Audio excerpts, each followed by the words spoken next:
Yo, stay wavy TV, ride the vibe with me. Splash through your screen, drip clean like the sea. High tide energy, never on mute. Good, y'all. We got a huge update from Martinlawrence on a potential Bad Boys 5 movie. Martinlawrence recently showed his weight loss. He looks to be in really good health. And it's looking like Martinlawrence is getting ready to, film a potential Bad Boys 5 with Willsmith. And Martinlawrence wants to be back in shape for this movie, man. We all seen how big Martin was in Bad Boys 3. Martin was looking like Big Mama in Bad Boys 3, man. I never seen Martin that fat before, bro. And it was just kind of weird seeing Martinlawrence look that big, you know what I'm saying? Now, he did lose a little bit of weight in Bad Boys 4, which came out in 2024. I think 4 was better than 3. But we got to have skinny Martin back so we can get the funny. Martin's always going to be funny, but we need that energetic Martin back, you know what I'm saying? Now, I know Martinlawrence is 60 years old, but listen, if you're in shape, you're always going to put on a better performance than if you're not in shape. You know what I'm saying? There's only so much you can do when you're obese, okay? So let's get into this article. Shout out to Screen Rant.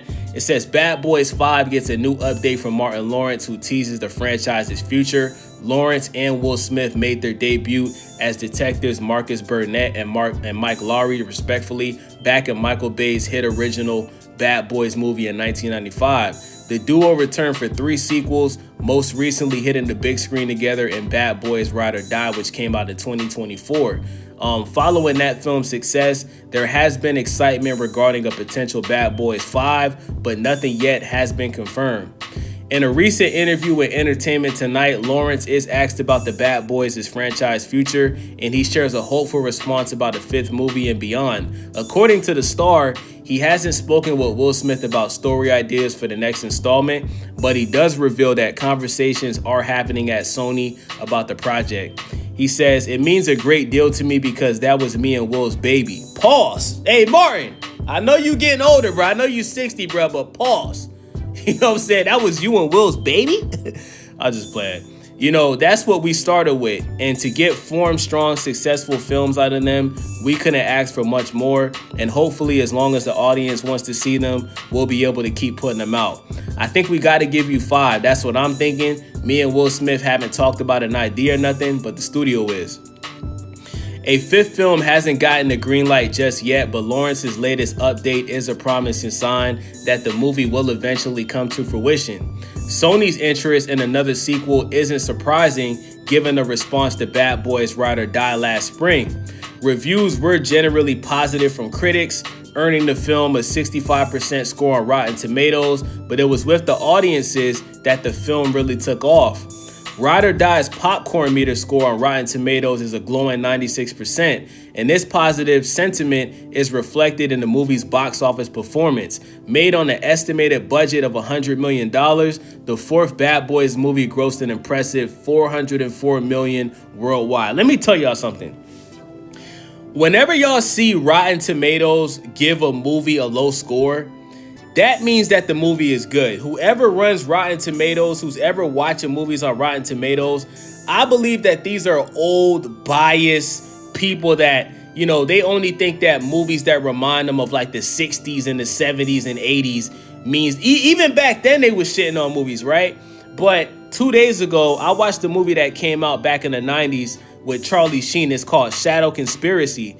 And if you go on Rotten Tomatoes gave this movie like a 7%, but the movie is phenomenal, bro. Like when the movie came back in the 90s, like it didn't perform well at box office, but this movie to me was incredible. So check that movie out. Whenever y'all see Rotten Tomatoes give a movie a low score, that doesn't automatically mean that the movie's bad. That just means that the old ass, outdated people that watched the movie didn't like it. So in my opinion, fuck Rotten Tomatoes, okay?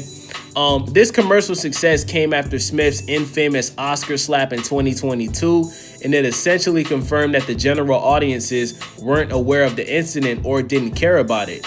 Ride or Die confirmed Smith's status as an audience draw, and Sony is evidently still keen to work with the actor on another installment.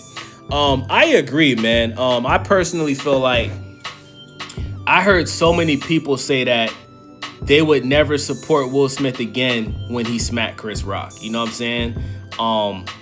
But I think Bad Boys 4 definitely helped Willsmith, you know, help people forget about that situation, forgive him for that situation, because that's the first time we ever seen Will Smith crash out. I think the reason why Will Smith smacked Chris Rock is because I think Will Smith just had a lot of built up anger in him from, you know, people talking about August Alsina sleeping with his wife.